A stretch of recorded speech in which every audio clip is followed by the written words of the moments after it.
My name is Dawn McMaster, and on behalf of my fellow directors of the Northumberland Learning Connection, as well as the program committee who brings you this series on space, I welcome you to tonight's presentation.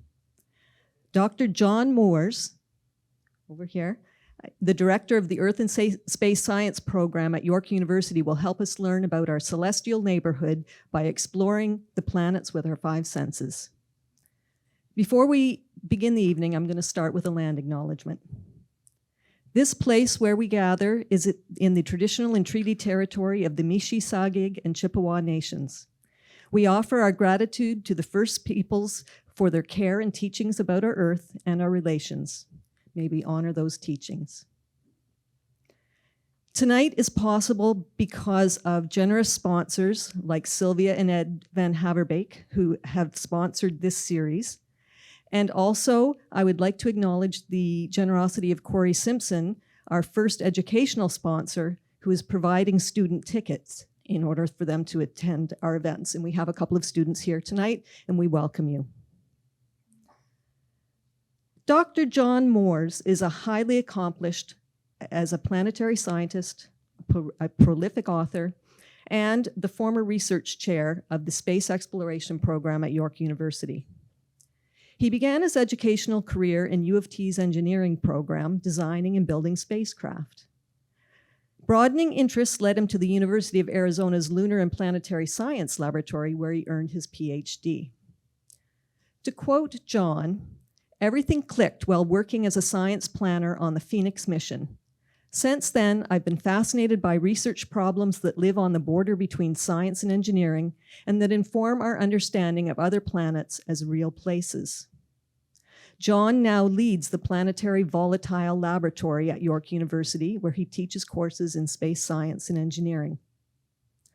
John has recently published a book to add to his prodigious publication list.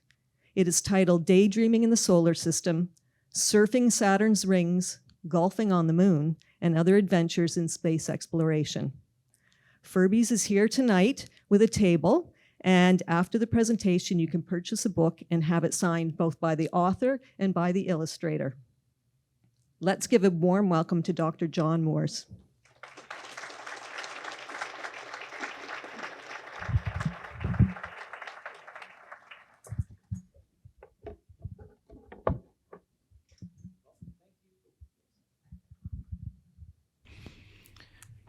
Thank you so much for having me out here today, and thank you so much for that wonderful introduction. It really is an honor to be out here to talk to you a little bit about the book that I've recently put together. And what I'm really hoping here is to give you an idea of what it would be like to go and explore the other worlds of the solar system and to do it on a human scale with our own five senses. So really, my goal tonight is to transport you, to make you feel a little bit as if you're actually there. So sit back, relax, and prepare yourself for a little story and a little science, and maybe even a little bit of adventure and awe. But first, what I'd like to do is I'd like to take you back to my childhood and to paint a little bit of a picture for you. So I grew up on the East Coast, and here's an etching by a famous artist, David Blackwood. So I remember when I was a child, I remember, my father taking me out on the ocean in small boats, out of sight of land, so little dories with, that were open. And I remember that you would get out there and, you wouldn't see anything in land, but you would be able to, see the other boats out there. But the swell was such that you'd go up and down and you'd lose sight of them between the troughs and the crests. Meanwhile, you'd see things in the water. You'd see jellyfish. You'd see icebergs like this one. You'd even see the odd whale that would come up and surface nearby and then disappear again into the deep depths. It was an amazing experience. It was sublime, really. And it's those kinds of experiences of sublime nature that are really just amazing, that give you that feeling of awe, that transport you. And each place that you go to has something very much like that. There's something about that kind of an experience. And so I wanted to actually start tonight with something a little bit of audience participation, if you will. So if you could do me a favor, close your eyes. So I'm going to play a sound, and I'd like you to think about, with your own senses, where it transports you to.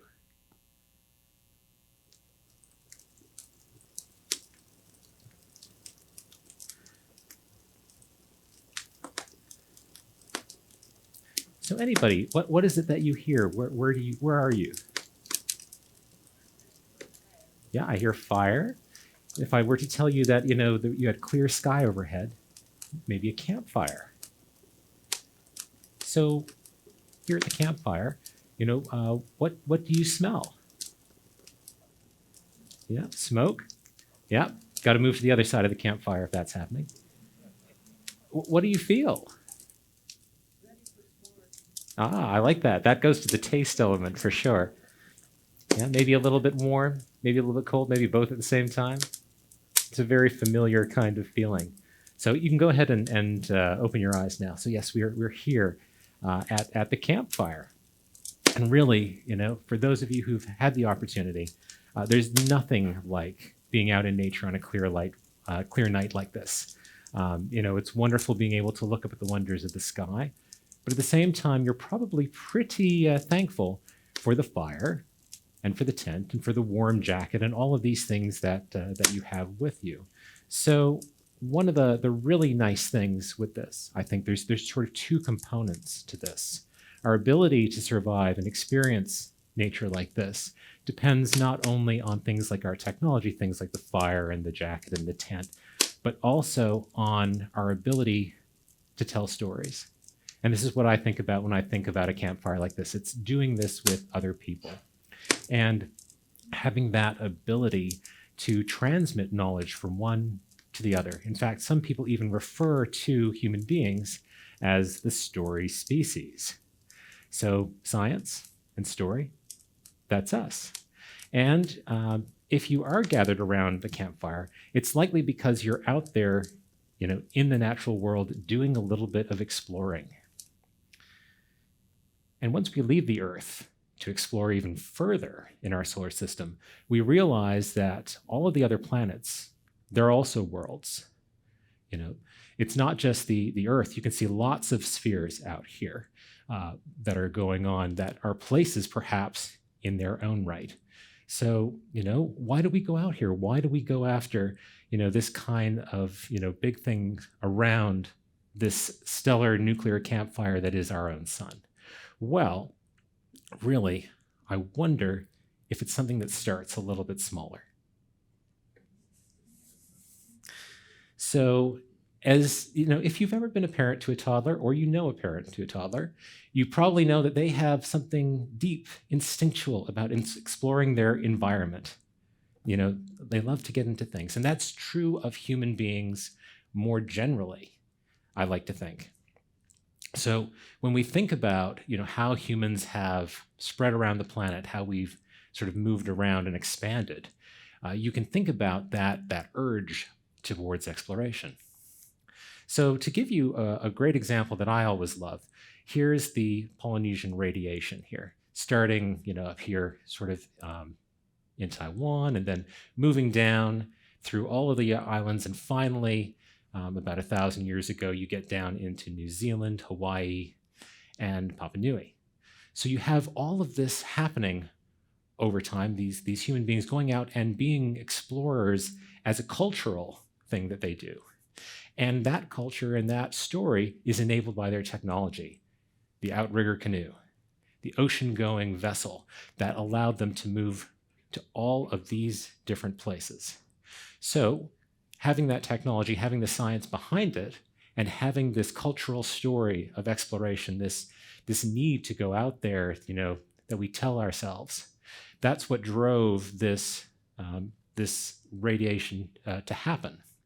And we can think of other examples of this sort of thing as well. So here's a photo that may be familiar to many people here in this room. There's certainly a story here, guaranteed. And we can all appreciate, science and good technology, the technology that brings us, a warm winter jacket, or a car that actually starts in the wintertime, which is really helpful. But we can think about where this will take us. So for instance, if you focus on the jackets, what is the logical extreme? If we were to take them as far as possible, where would we go? Well, maybe not as a fashion item, which is how sometimes Canada Goose would like us to think of these things. But let's think about the technology. It's a little like a spacesuit, really. And using that kind of technology, we have been able to go and visit and explore and to understand places that are even harsher than the Canadian winter, places like the moon here. And that allows us to take ourselves there, to have people who've had the experience of actually being on the moon, people who have been able to use their own 5 senses to understand the story of a place like the moon, to understand what Buzz Aldrin called that magnificent desolation. And it really is a landscape that makes you feel kind of small, but there's a joy to it as well. You can experience and explore all of the different new sensations and all of the ways that this land can speak to you. You can experiment with the gravity and the softness of the soil. Here's a jump from Apollo 16. Or you can imagine the way that the ground and the dust must feel, between the fingers, how it must smell and whatnot. I do not envy this astronaut's dry cleaning bill. But it's more than just sensory. There's also, of course, that brain, and there's always a backstory to a photo.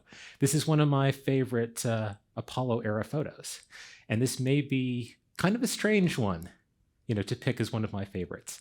But what we've got here, we've got Michael Collins. So for those of you who are unfamiliar with the Apollo missions, there were 3 astronauts that went to the moon on Apollo 11. Neil Armstrong, Buzz Aldrin, people remember those 2. And this is Michael Collins. He was the commander, and he stayed behind in orbit while the other 2 were down on the surface. So what's going on here on a sensory level, it's very quiet, except for the instruments. Michael's not experiencing anything else other than that, except that at this point in time, he actually happens to be the most isolated, maybe lonely human being who has ever lived. He's 3,500 kilometers away, completely on the other side of the moon from the other 2 astronauts, the most separated one person has been from other humans ever. And it's that context, I think, it's that story that really, gives this image a lot of impact for me. But there's not just these types of loneliness and isolation things that you might think about going out in deep nature. There's also, joy, there's that awe, there's that sublime feeling, and there's just a playfulness sometimes. Like imagine, taking this thing to the moon. I mean, you've got a wonderful parking lot here and the vehicle to have some fun. And really, this kind of reminds me a little bit of a golf cart. Exactly. So if we've got a golf cart, why not a club? So that's what Alan Shepard did on Apollo 14. He took a golf club and he took a few swings. They didn't go that far, unfortunately. But, there's a joyfulness to it. And NASA was asked, why on earth did you do this? And they said, for the joy of it. That was the reason, to be able to go out and explore and revel in nature in that way, that sort of joyfulness that you get to exploration. And it comes about because human neurology is not just a collection of sensory inputs. There's that processing that takes place that gives us the feeling of a place, that gives us that story and that culture. And, that's why it is that memory, I find, is so tied to place. There's something about visiting a place where you made particular memories that's very meaningful. And that made me wonder a little bit about what would happen if we went to other places in the solar system. What would they say to us? What would we experience there? So let's come back to the campfire for a minute here on our way out to the solar system. I'll put the crackle on again so we can all stay warm. Oh. That's all right. We can imagine the we can imagine the campfire here. So, you see this thing rising there. And the other thing to mention with the moon, of course, is this is as far as we've gone. We've not gone any further than the moon so far, other than our spacecraft, other than our machines. They're the ones who have done the distant traveling. So that's the question. What would our human senses tell us? And that's what we tried to explore in the book, to actually go out and think of these places in human terms. And it caused us to make calculations and to, use our scientific knowledge in a way that often isn't done when you're, say, writing a paper or trying to, solve a problem. No one asks, what would it look like to a human being to look at the sky, if you go to Jupiter, right? There are other things we might say, maybe we want to know where the clouds are or where something else is, or what they're made of, but how they look, that sort of thing is a little different. So let's think about this, where we're going. So the ancients, there were 5 planets that were known. And these ones are in order from the sun. So we've got Mercury here, and we've got Venus, Earth we are on, Mars, Jupiter, Saturn. So that's all that they could see. And they only saw these as points of light in the sky. This is the best view that you get from the telescopes that existed before we went to visit the planets. So really, these images don't tell us a whole lot about what it would be like to actually go and visit these places. Even so, even just as points of light in the sky that wandered around, they were something that fascinated the ancients. I mean, they called these planets, as we call them now, wanderers. And in fact, the word planet comes from the Greek for wanderer. And they imbued these lights with all sorts of mysticism. The gods of these people were named, or the lights in the sky or the gods were named one after the other. So there was this association. There was, what did this portend? What did they mean? They meant something, but who knew exactly what? So what I find really fascinating about this is that we had these 5 classical planets, and we also have these 5 classical senses. Maybe I shouldn't be too surprised. Human beings love the number 5, it's right in front of us all the time. But, it's really interesting that you have this convergence here. And when we go out and explore with our machines, they can give us sort of analogs of these different kinds of senses. I particularly like this diagram here, by the way, because of the other thing in the middle here. You've got the brain, which interprets and brings together all of those different inputs and makes sense out of it. So let's take a look and see how our robotic spacecraft might actually be able to give us information on this. So let's start with touch. We've got robotic arms, we've got wheels on our rovers that actually make contact with the surface. And so that's a sort of idea of touch. How soft is the surface? How yielding is it? How difficult is it to drill into a rock? That gives us some information. We can also take samples from the surface, from the atmosphere. We can take that and put it into little laboratories that we've got inside of our rover body. We even have ones that do chemical experiments. We can put the sample in and add water. It's a little like spacecraft saliva, I like to think, and we can taste it. We can breathe in some of that air, and we can try to figure out what compounds are in that air. What is it made up of? What are the trace gases? Is there something interesting in there? And we do this with instruments like the tunable laser spectrometer on Curiosity. So spacecraft nose is just like ours, just more laser beams. Listening is very similar. We've got microphones on a number of spacecraft, and they can give us back, what it sounds like to hear the wind going or the sands moving around. And of course, we can also take images in lots of colors. We can even take selfies because it is 2024, I guess. And Curiosity does a lot of this. So together, this gives us a bit of a picture of, what we can see. And this is sort of the baseline that we've used when putting together the scenarios that we talk about in the book. Now, you might wonder, if we're going to actually use science, and we're going to do something that is true to the science and not something that's completely off in the realm of science fiction, if your astronaut, if your protagonist is going to go to Mars or Jupiter or whatnot, they're going to need a spacesuit or they're going to be very dead very quickly. And you would be right about that.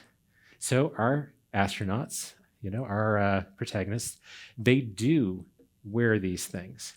But at the same time, there are opportunities that even wearing a spacesuit affords you to interact with the environment.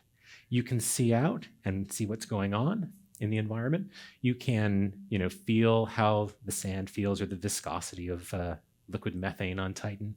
And as Neil Armstrong and Buzz Aldrin can certainly tell you, you can take the spacesuit off and you can discover that the moon, which lacks even an atmosphere, smells like spent gunpowder.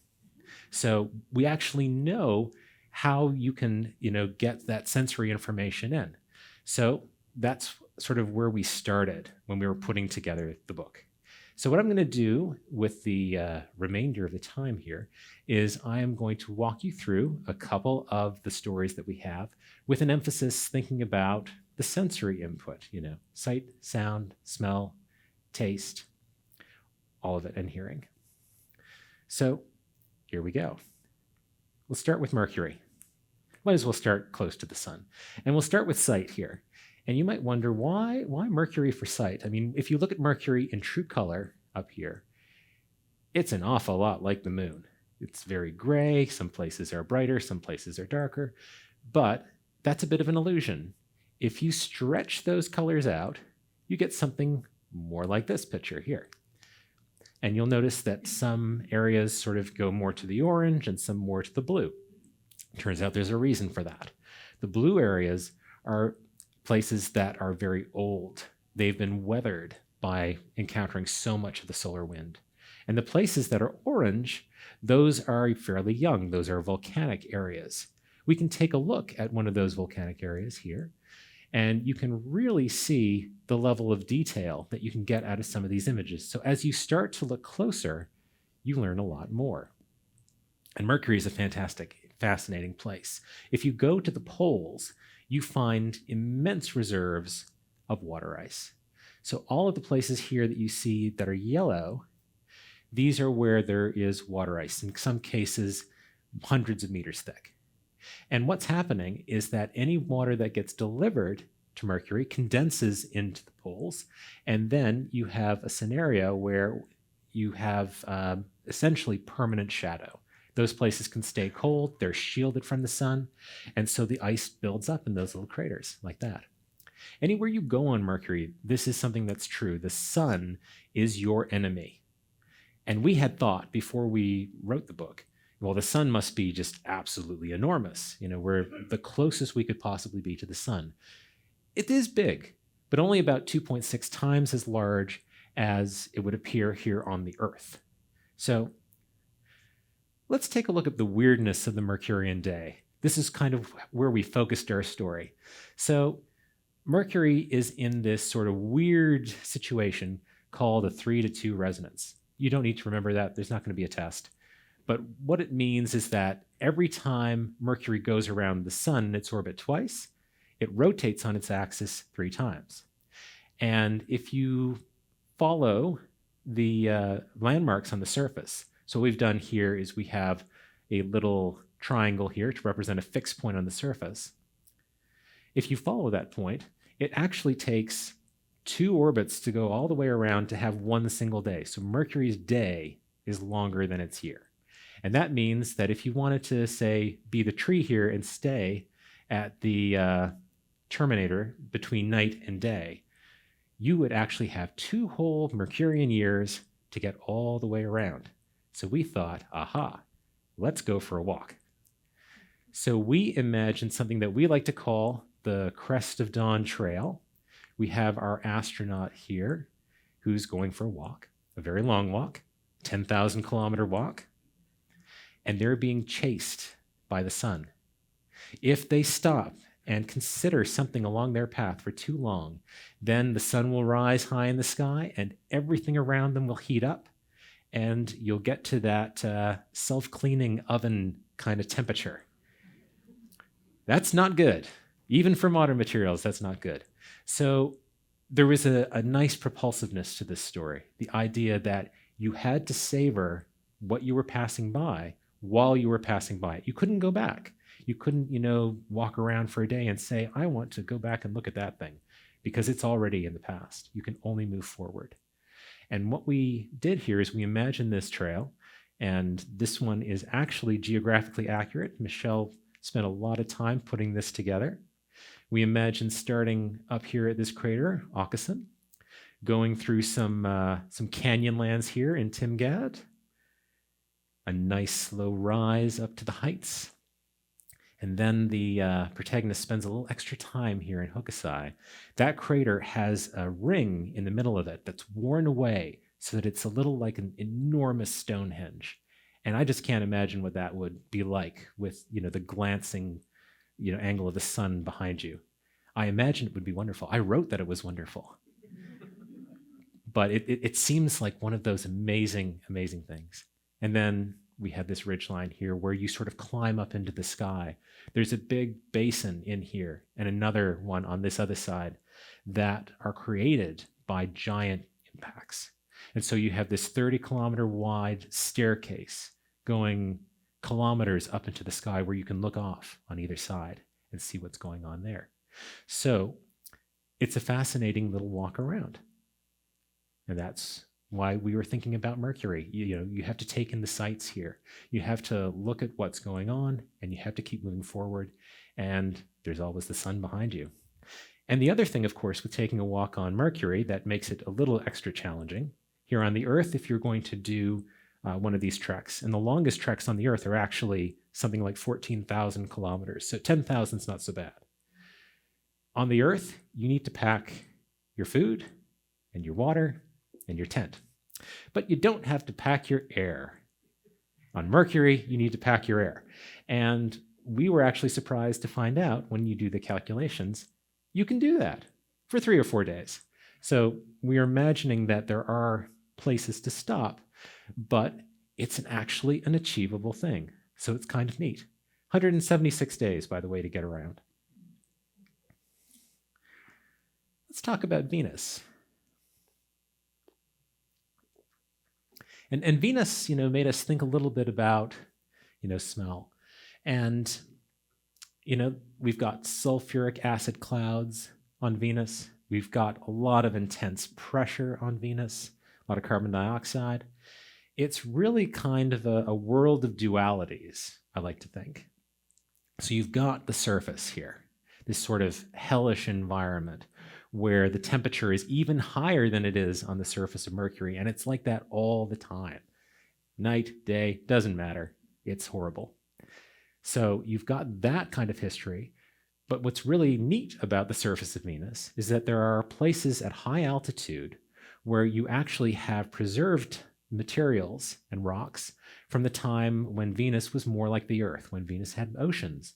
So if you wanted to go hunting for fossils, that's the place to do it. At the same time, Venus also has these high clouds. And these high clouds are the place in the solar system, one place where it actually has similar pressures and similar temperatures to what we have here on the Earth at sea level. So it's actually the one place in the book that we can explore, and we don't have to wear a spacesuit. So smell was appealing for this one. Here's what's I just wanted to show you some of the craziness that happens down near the surface of Venus. So you have all of these, crazy things like iron pyrite that actually bake out of the surface. And that stuff gets up into the middle atmosphere and it condenses, and you have clouds that are actually made up of fool's gold that then snow down on the mountains. Isn't that weird? I mean, we all understand, this is like the water cycle that goes up, and then it snows, near Vancouver, and we can all go skiing, and it's great.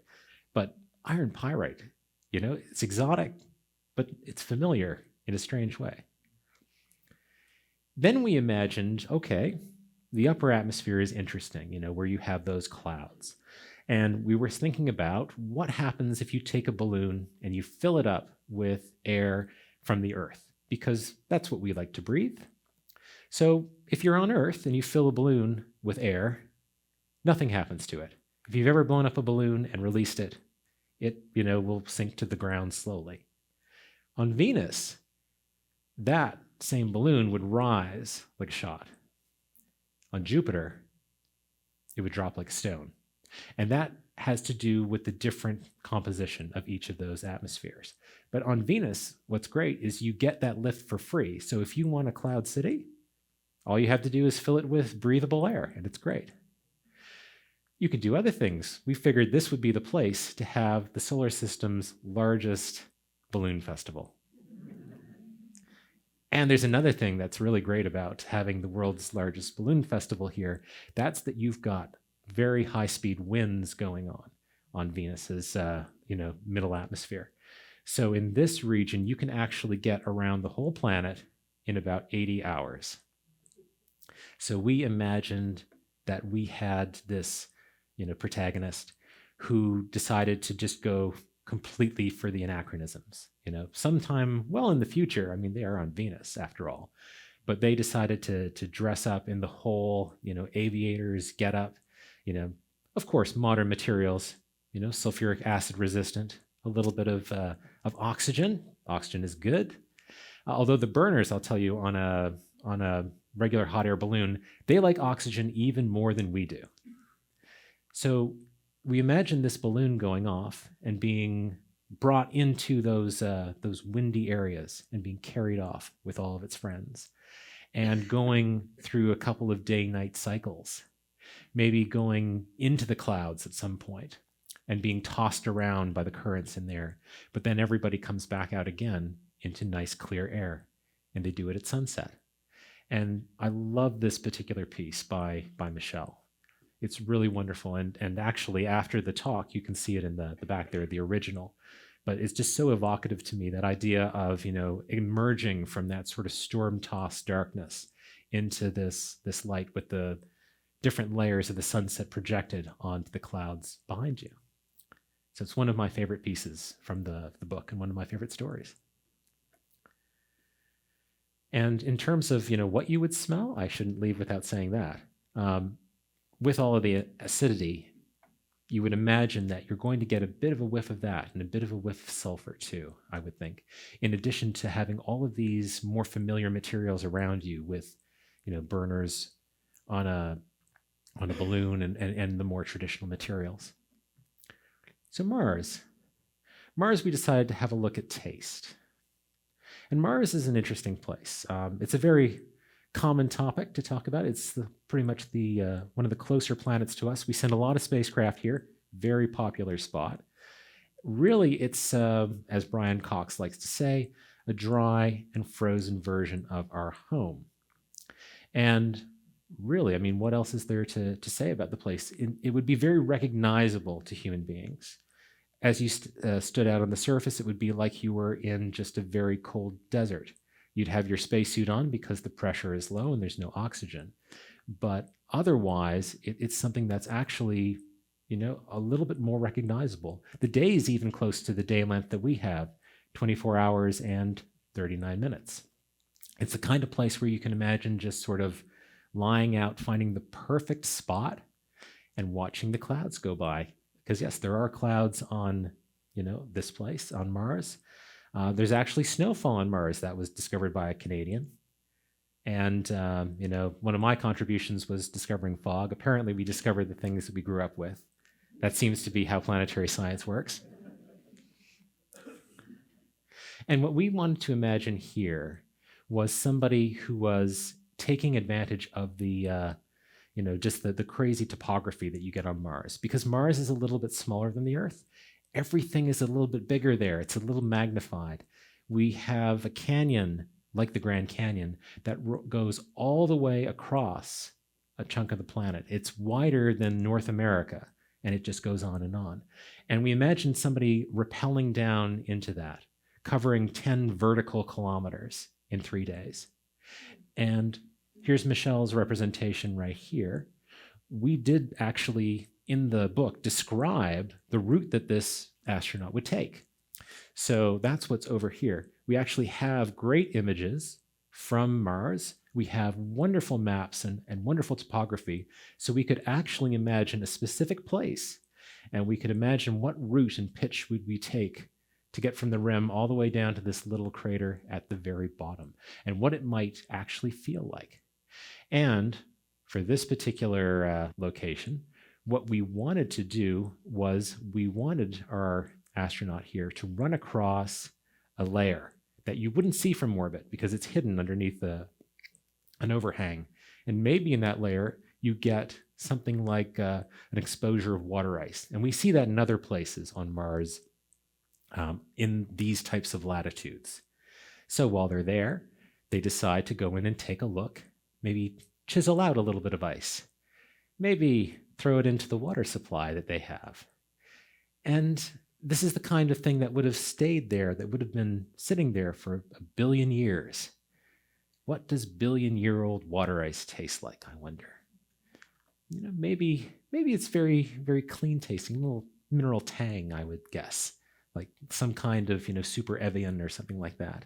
Definitely marketable stuff, Martian billion-year-old water. So we were thinking about that, as the astronaut continues down. And of course, once they've consumed it, then those molecules become part of themselves for the rest of their journey. So it's something that they take with them. Of course, no matter where you're exploring, whether on Mars or elsewhere, you need fuel. So we also thought a little bit while we were writing these stories about some of the simple rituals that human beings do wherever it is that they go. And making coffee is one of those. We were interested to think about how this would change as we go to different planets. And yes, we do have coffee making in the book. So you can experience, nature and the sublime even in your own kitchen. So here we were thinking a little bit about what it's like when you're taking a flight. And when you're on a flight, you may experience that the food is not as good as it is here on the ground.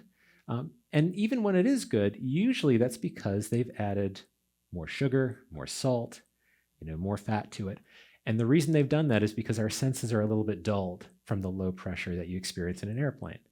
So in a place like Mars, where the pressure is quite low, and you probably would not go all the way up to sea level pressure because, that puts more stress on your spacesuit and everything else, coffee might not taste that great. You might need to add a little bit more sugar or a little bit more of the cream and whatnot.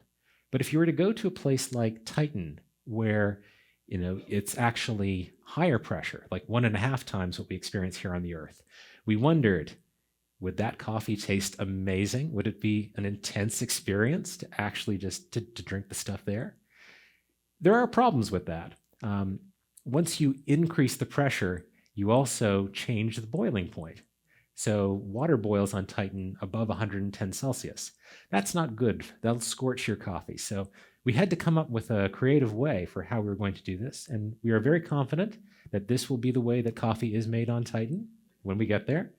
So, for the recipe, see the book. So taste.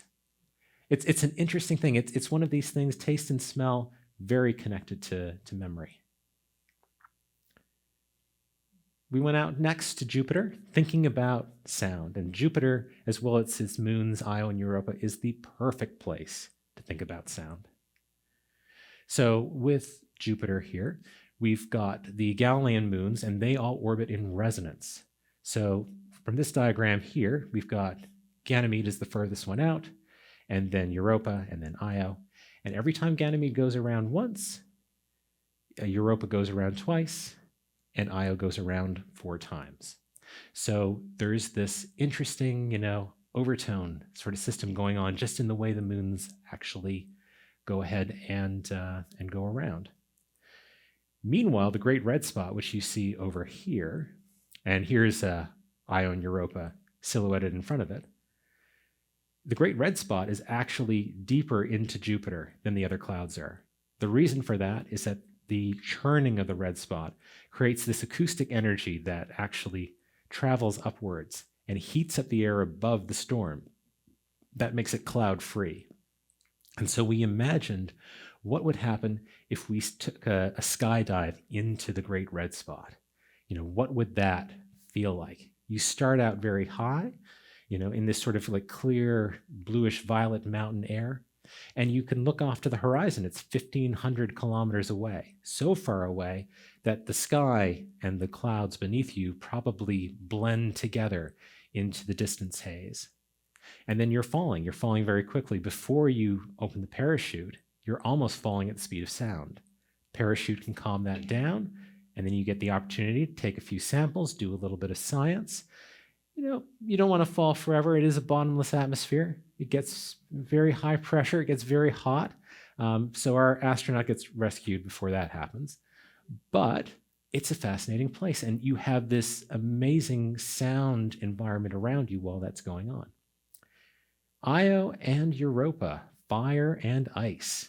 On Io, we imagined standing under this guy here. So this is the volcano Pele. Io is the most volcanically active body in the entire solar system. That volcano has a plume that goes up 200 kilometers and that spreads out for 600. So you've got sort of an umbrella of debris that you could stand under, but you would probably feel sort of the resonance of that, eruption up through your legs and through your suit, like some kind of really strong bass line. And then Europa. Europa is just fascinating. This body is just so tectonically active, so broken up as things shift and move, and it's still alive today. Underneath a thin ice shell, you probably have an oceanic layer. And when I was thinking about what this would actually sound like, I actually had a really interesting revelation, thinking about what would happen as you had the tectonic waves move around and bounce off of all of these different things. I wonder if it would sound something like a spring. So I'm going to play a sound here. Let's see if anyone can identify the toy that this comes from.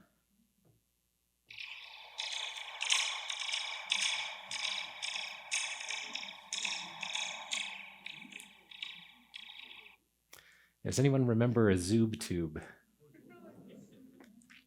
But I just imagine all of the sort of ricocheting of sound. And in this one, we have our astronaut who's woken up, who is actually living in the ice because the surface is completely irradiated. But if you are down in the ice, you're okay. But is woken up to this sound and then goes off to work. And their work is to actually explore that ocean underneath. And what could be down there? Maybe even this. We only imagine, little views off to the side, in the story. Who knows what's in that place? It's got liquid water. It's got all the elements that you need for life. But is there anything actually living there? Well, we leave that to the artist.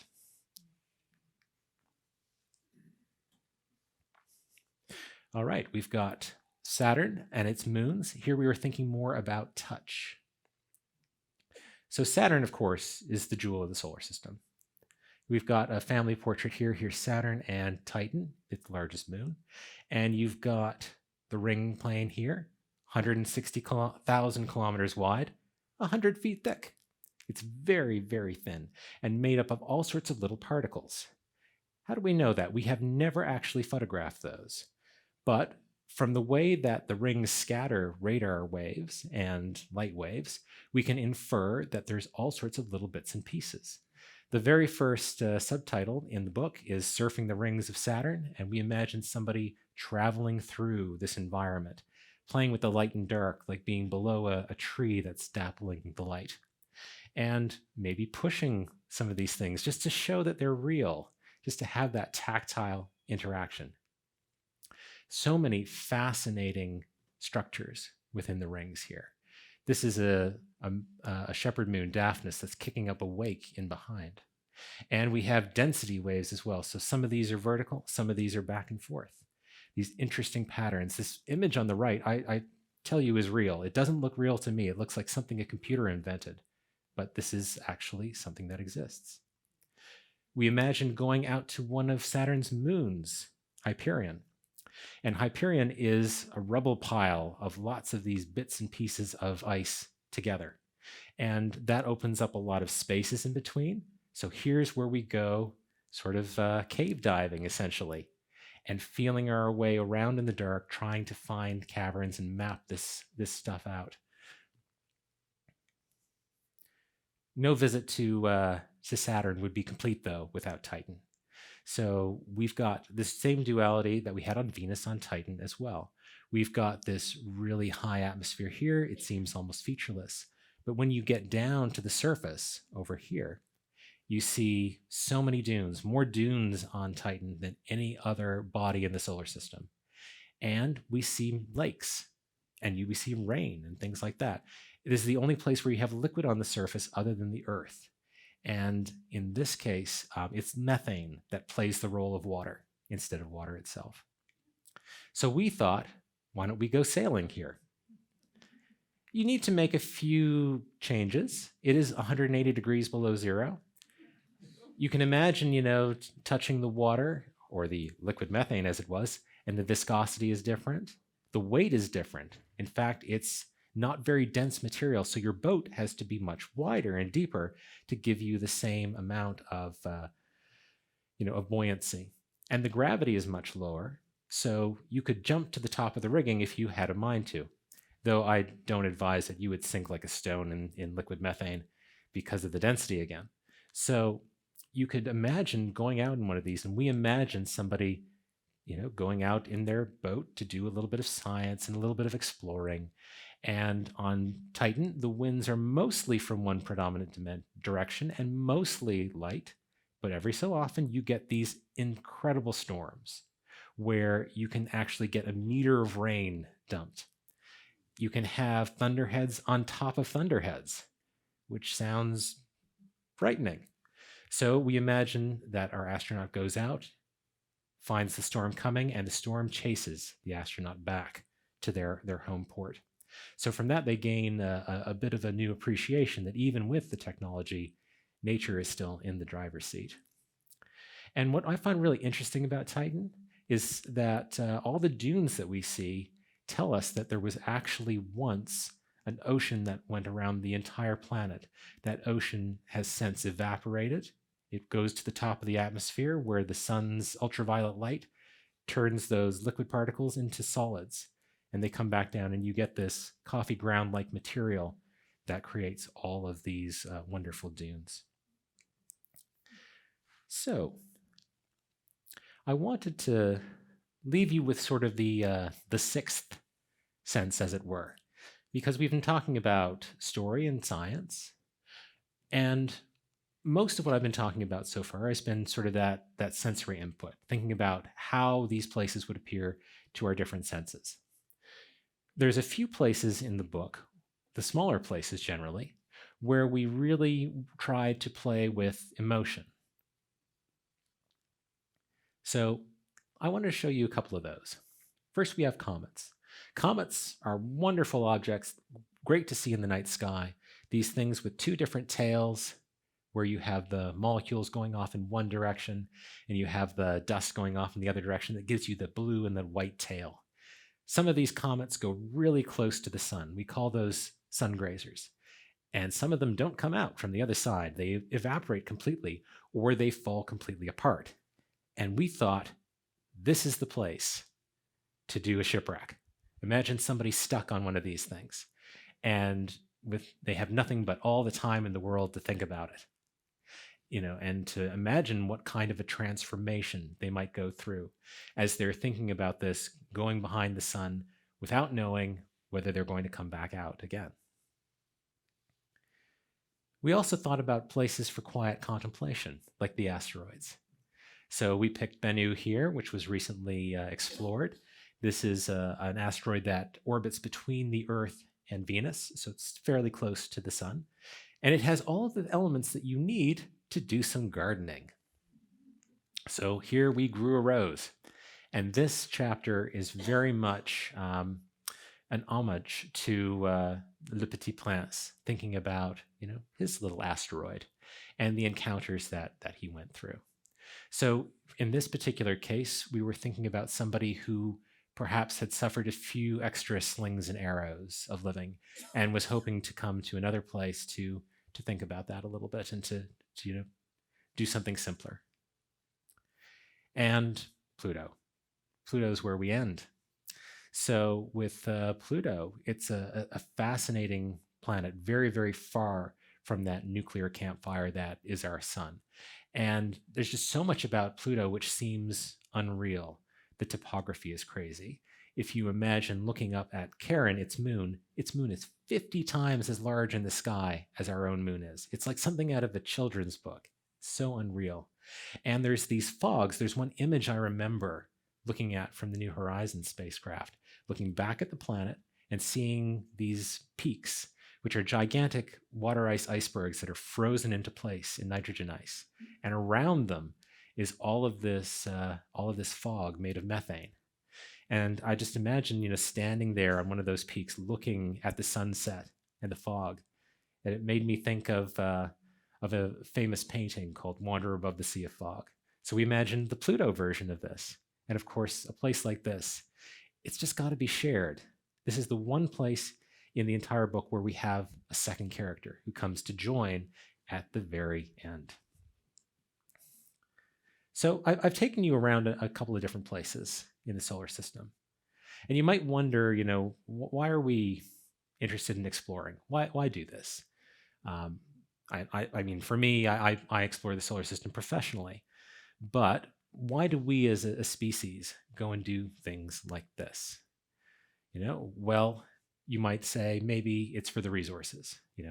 There are things to be had out there that can make us some profit. Or maybe it's for knowledge. Maybe it's more noble. But really, what I wonder is whether it's more basic than that. If, we're not going out and we're not exploring just simply to make the unknown known. So then it can actually live in our memories and it can live in the stories that we each tell to one another. And it can become part of us and something that we know and understand. So with that, I'm happy to take any questions that you have.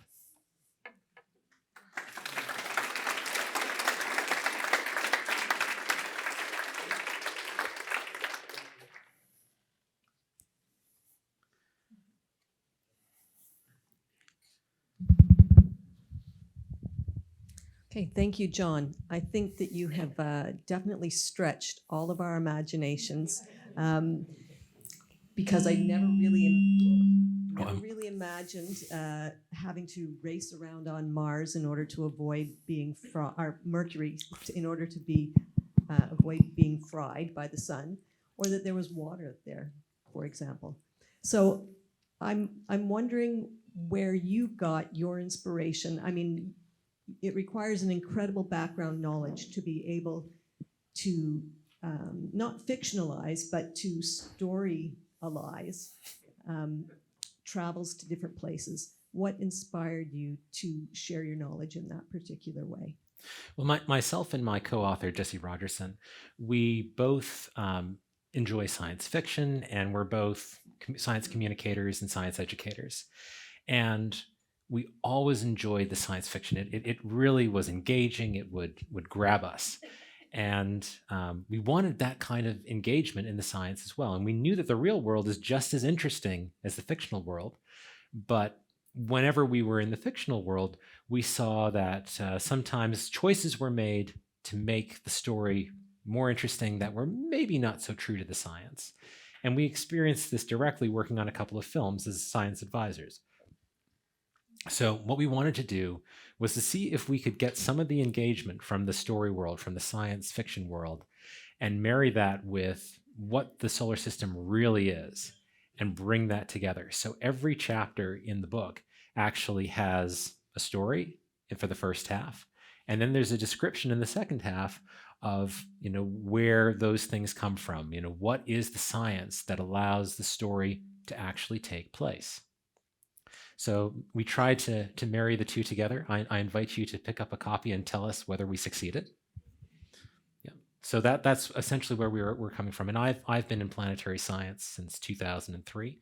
So I've got a lot of background in this. Jesse is an astronomer, but someone with a strong interest in planetary science. And because of that, we were able to have this nice dialogue, I think, between the two halves of each story coming from different perspectives. Thank you. Thank you very much, John. That was a fascinating evening of imagination and touring the space. I was discussing this series with my 8-year-old grandson on the weekend, and he asked me a question that I didn't know the answer to. And I guess I could now give him an imaginary answer, but what is the scientific answer? He asked me, why are all the planets and the moons round? Yeah, that's a good question. So the reason for that is that there is a bit of a fight between the coherence of materials, how strong a material is, and gravity. And for all of the planets, gravity wins. This is the short answer. So we do have lots of non-spherical irregular objects in the solar system, but they tend to be small things. They tend to be things like asteroids and whatnot. And what's happening there is that the internal strength of the materials win over gravity. There's not enough gravity to pull these things and draw them into spheres. But as you get bigger, then you get to the situation where there's just so much pressure at the center of these objects that all of the structural strength holding them up, just gets completely crushed. So there's a particular, I could give you the mathematical, number where that happens, but you can think about building taller and taller mountains, and eventually you get to the point where there's so much pressure at the base of the mountain that it just crushes. And so there's a maximum height of mountain you can build on any planet. The reason Mars has the biggest volcano in the solar system and the deepest canyon and all of this stuff is because it's smaller than the Earth. So it can build a bigger mountain and it can build a deeper canyon without having that collapse essentially into dust and to flow. So eventually, as you get to big bodies, they all draw themselves into spheres. Yes, I'm just wondering, whenever I start to get sucked in by storytelling like yours, and oh yeah, this is so exciting, or reading any books on them, I get crushed at a point, like those mountains, in which it says, little moron, men will never travel that far to mean anything. With the way we have to travel light years, we just can never do it. Is anybody working on that kind of a problem of speed? There definitely are people who are working on that. So there is a group out there doing something called Project Starshot, where they're hoping to be able to send very, very small probes that they call it's basically a spacecraft on a chip, and they're hoping to be able to send those to other solar systems. But the theoretical speed is still only a fraction of the speed of light. It would take decades for that spacecraft to get out and to send a message back. It's a very, very difficult problem.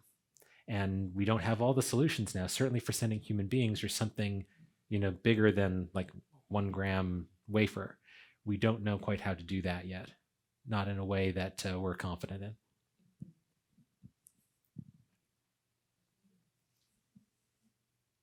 Hi, thank you for your talk. When you're thinking about the sensory aspects of all of these places, I'm trying to put in my head that we all have unique sensory worlds that we live in. And when we have a probe that can measure compounds and things like that, how do we square that with the individual perceptions that we have as creatures of what something smells like or sounds like?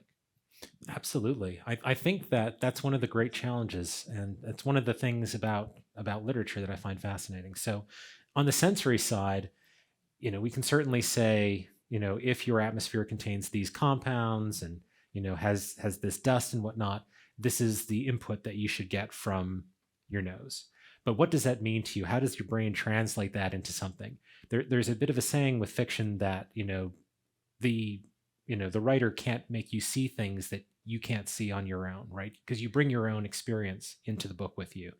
And what the writer puts down on paper, that brings up memories that get transmuted in different ways for different people, depending on what their own memories are for this sort of thing. So I think it's the same sort of thing. People going out to the planets and experiencing these environments, they would, interpret them very differently, certainly. I'm a bit biased because I'm a professional planetary scientist. I love the planets, but from time to time, I'm showing people things with a telescope. And for me, even still, I have my telescope, I take a look at Saturn, and it's like, wow, look at that thing, the jewel of the solar system. And I definitely have people come by my telescope and look in there and say, oh, it's just that. I've seen better pictures than that. And I'm here scratching my head and trying to understand, how can you look at that and have that kind of an experience? But we're just coming from different places is all that's going on there. And so I would hope, that you would have, when we go out exploring, more diversity of people from different backgrounds with different experiences to understand that story in different ways. And part of the problem, we're fortunate to still have some of the Apollo astronauts alive who can talk about their own experience, but they only represent a fairly small slice of humanity. And so there's a lot of perspectives, I think, on these places that we're missing.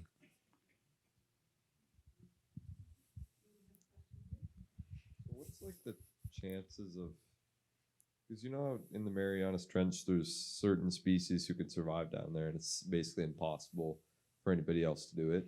What's the likelihood of something like a species surviving on one of those planets, like adapting to all the difficulties? Yeah, that's a good question. We have a hard time with these sorts of questions, largely because usually, nature is more creative than our imaginations. And when we go out and look for things, we're often surprised by what we find. So there are these really rich communities that live around volcanic vents in the deep sea here on the Earth. And back in the 1970s, when we started to get submersibles that could go down there and actually explore them properly, the thought was that this was a thing for geologists to do. They would go and look at these lifeless plains at the bottom of the ocean and these, horrible vents putting out water at hundreds of degrees Celsius with all sorts of deadly compounds in them. And they would, learn some interesting, geology and some chemistry. And they went down there and these things are just bursting with life. It was a huge shock. And now we find life in all these weird extreme environments here on the Earth. People sometimes do ask, about things like Europa. Like, it's such a strange place, right? And, you sort of ask, why would we expect life to be there? Or what are the chances, right? I don't know. I kind of feel like, maybe we should turn that around and ask, well, why not, right? I would love to see that place explored. I maybe there's nothing down there. It would still be fascinating. But imagine if that sea monster is down there, right? It would be, just an amazing thing to see, life from a different genesis somewhere else in the solar system. And there are still places where that is a possibility. A lot of the planets we haven't really looked at that close. Carl Sagan commissioned a painting where he imagined this whole ecosystem on the planet Jupiter with these mile-wide, floaters being, preyed on by these hunters, and both of them eating these little tiny plankton-like sinker things. It's probably not true, but the closest image we've ever had of the Jovian atmosphere is 4 kilometers on a side for 1 pixel. So we don't definitively know that it's not there yet. And I love that there's still so much mystery, even within our own solar system, especially around topics like life, which I find fascinating. So thank you for the question.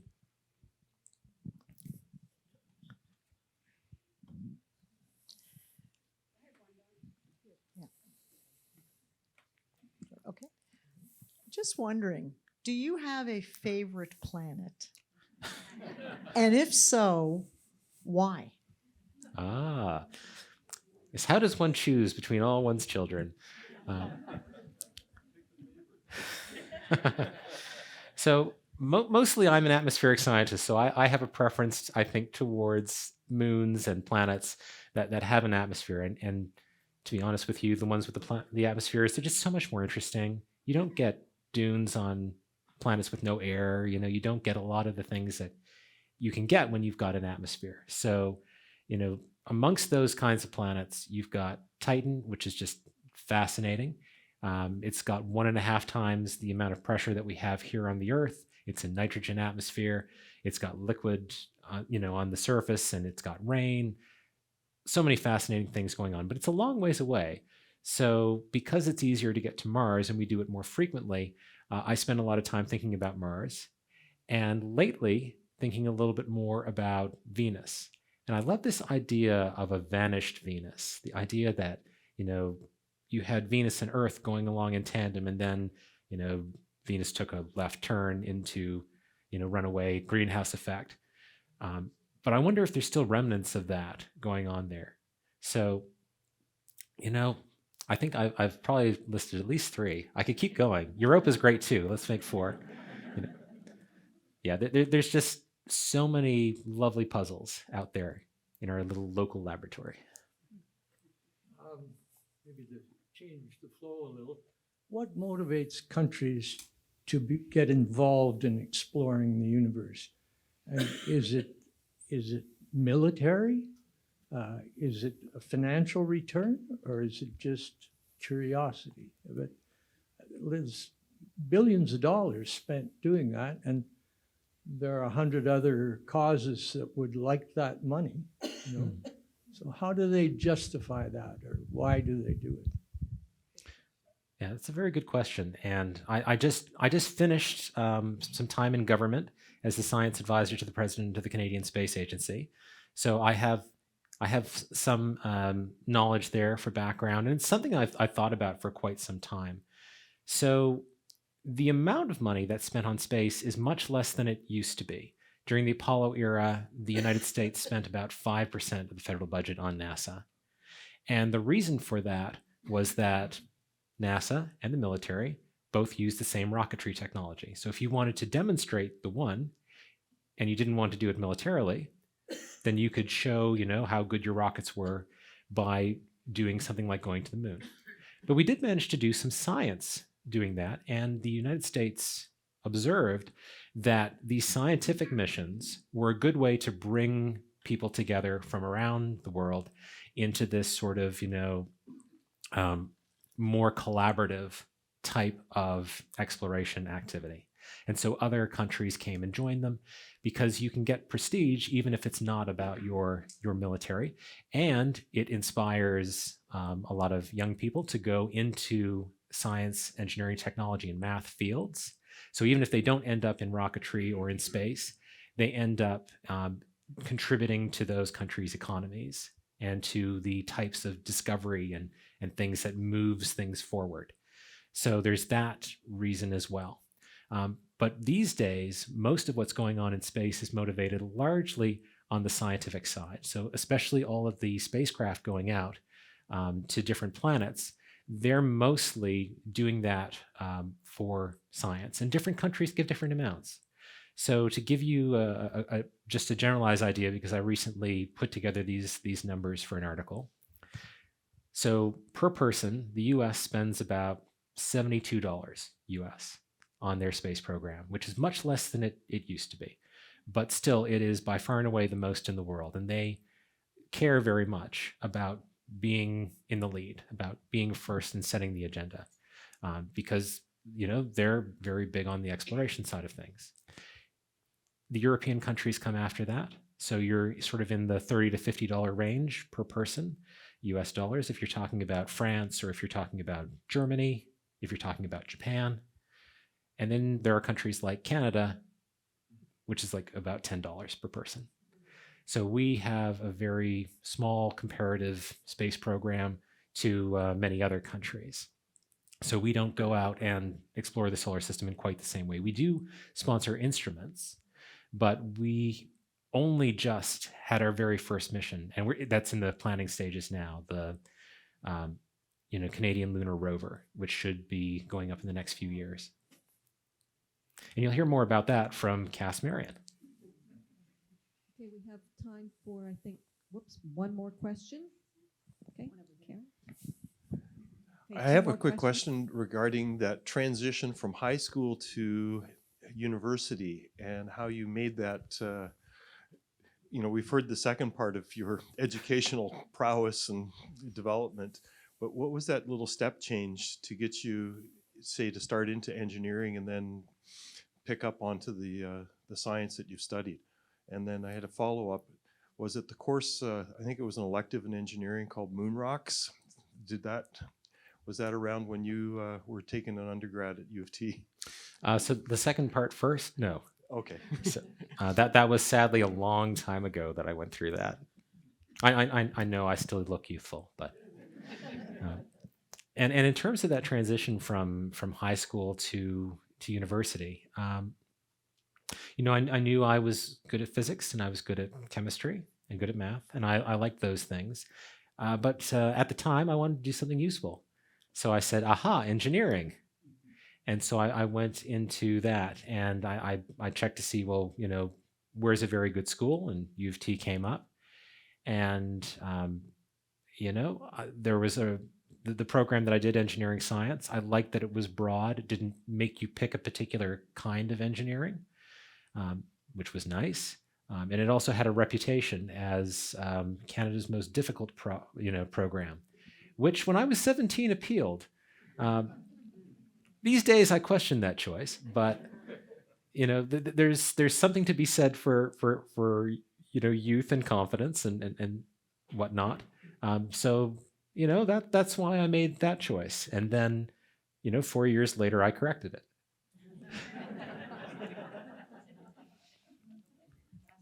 Okay, I got the last question. I'm wondering how you measure. How do you know what the pressure is on those planets? And since I know you do volatile compounds, I'm assuming that's a related question. Maybe you could amplify that a bit? Absolutely. So where we've had surface vehicles, we actually take a pressure sensor along with us, and so we can measure it directly. And essentially, you have various different kinds of pressure sensors. Very common one is to have